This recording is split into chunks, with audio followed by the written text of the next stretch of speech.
Hey, I'm Charles with Rocky Mountain ATV MC. In this video, we're going to show you how to install a Trinity slip-on exhaust and a fuel tuner onto your side-by-side.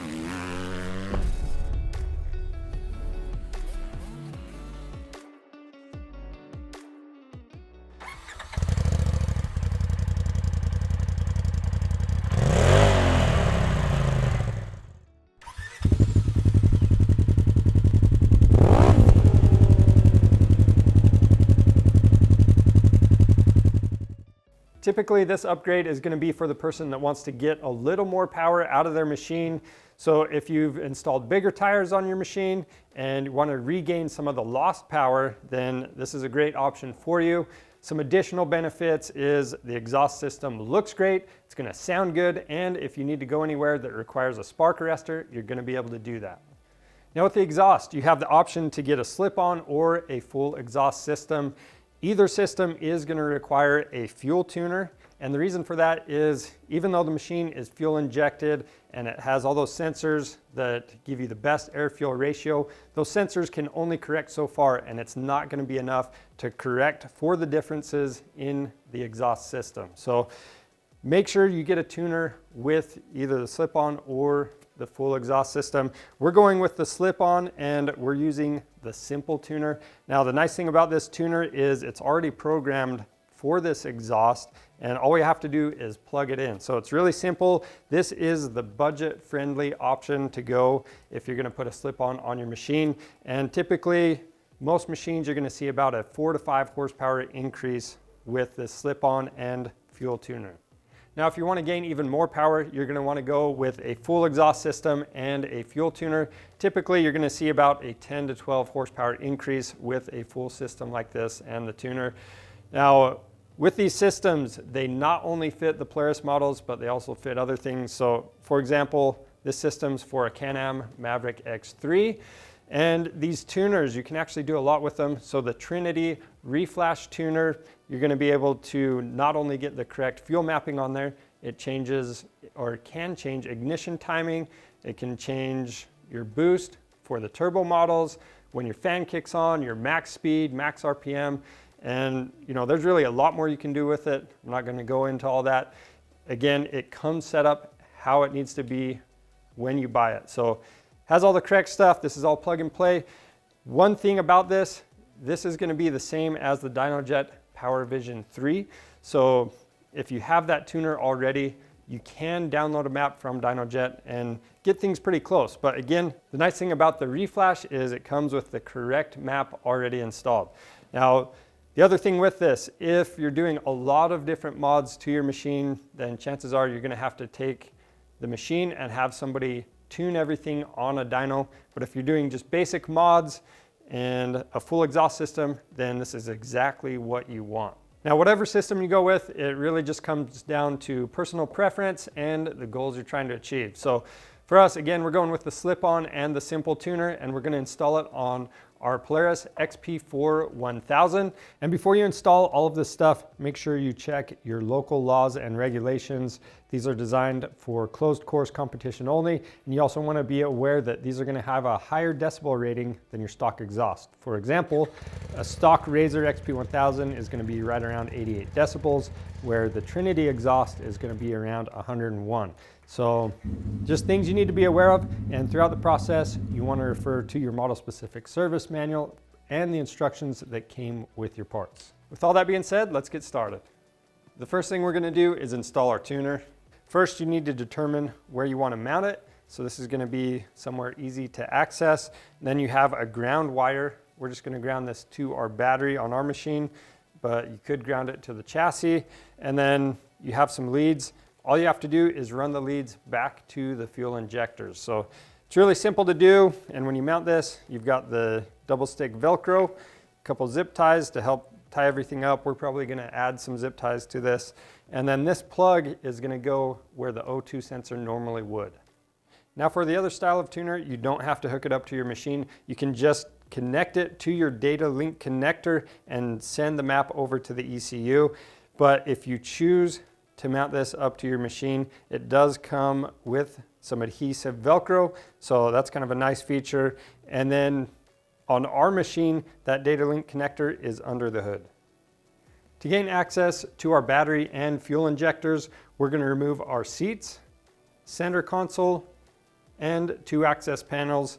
Now, if you have any accessories that are in your bed, you're going to want to make sure you remove those and get them out of the way. Once all that stuff's out of the way, we need to choose a mounting location for the fuel controller. So for us, we're going to mount that behind the rear passenger seat on the driver's side. We're going to clean the surface off and use the double stick Velcro.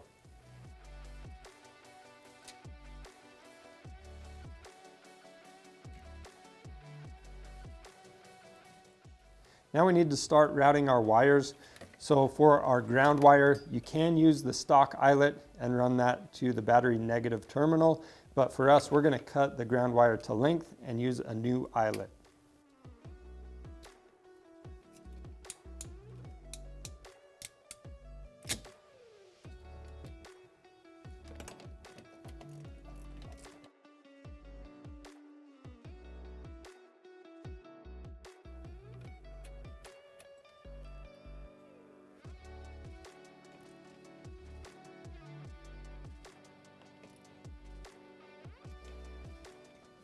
Now we're going to route the wires to the fuel injectors along the existing wiring harness.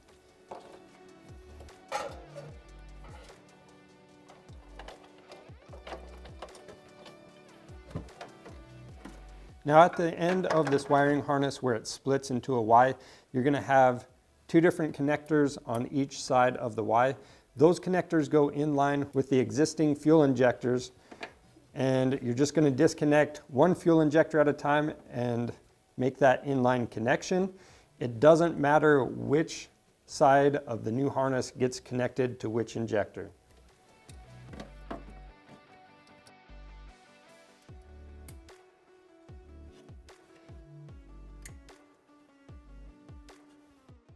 After that, you need to locate your O2 sensor on your exhaust and follow that wiring down to where it connects into the wiring harness. Disconnect that and connect the bypass plug. After that, we can zip tie that bypass plug securely to the frame, and then we're going to go through the rest of that wiring harness that we just routed and zip tie everything securely.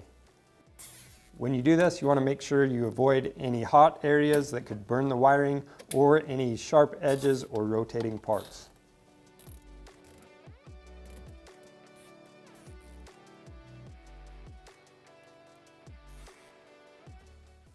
Now that everything's tied down, we need to make a little notch in our center console where our wires are going through. So we're just going to mark that with this paint pen, and then we're going to cut it out with a razor blade.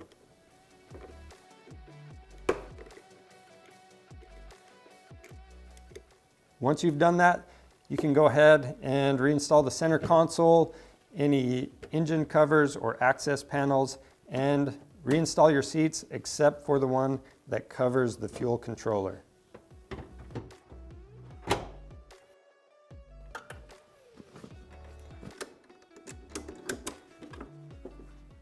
Now that we have our fuel controller installed, we need to install our slip-on exhaust. So for us, we're going to remove this cover, and then we need to free up our O2 sensor wiring.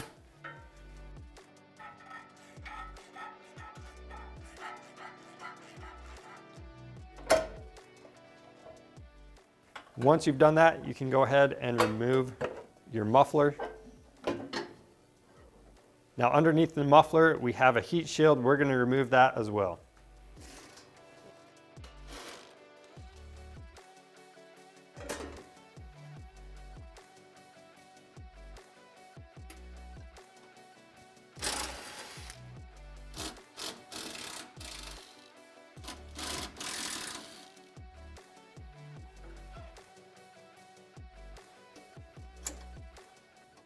Now the slip-on setup is going to be a little different for each machine, but the main thing to note here is you need to get the slip-ons installed into your mounting brackets. So for ours, we're going to separate those.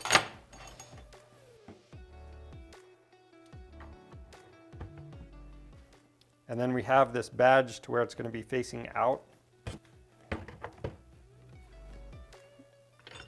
And we'll set the top of the mounting bracket into place, and we're just going to put the screws on these in a few threads and leave everything loose so we can adjust everything.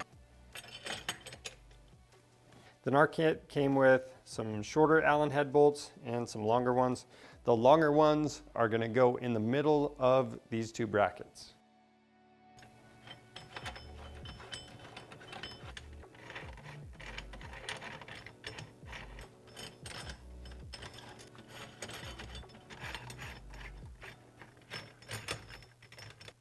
And then this bar is going to go at the top of our mounting brackets, and essentially this is going to set our distance from bracket to bracket. Now to mount the slip-on to the machine, we've got the shorter of the two Allen bolts.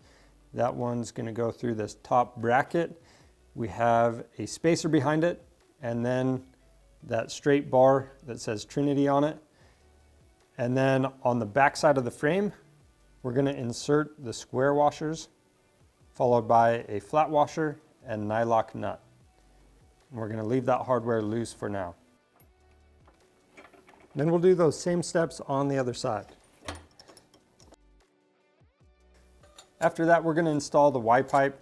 Now with this, we're going to install the two OEM bolts with those springs, but the springs aren't going to be on the back side of the clamp. They're actually going to be in between.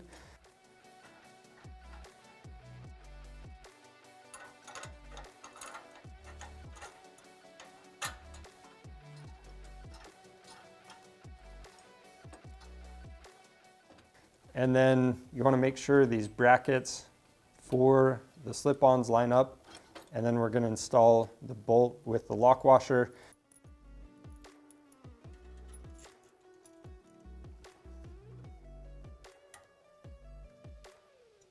And then this will take a spring from the Y pipe to the slip-on. So make sure those brackets line up in the correct spot.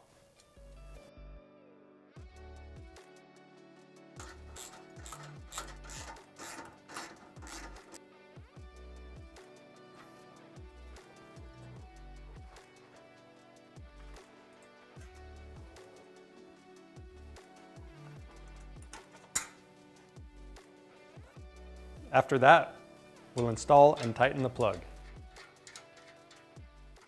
Once you have everything loosely installed, you can go through and tighten down all of the hardware and make sure you have your springs installed.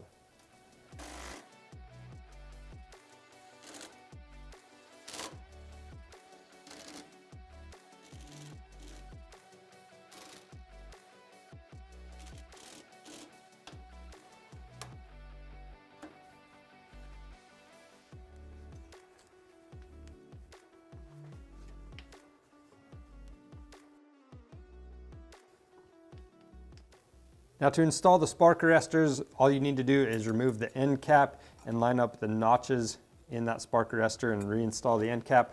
Now one thing, some people like to start their machine before they install these spark arrestors, and that way if any packing blows out, it doesn't get caught on the spark arrestor.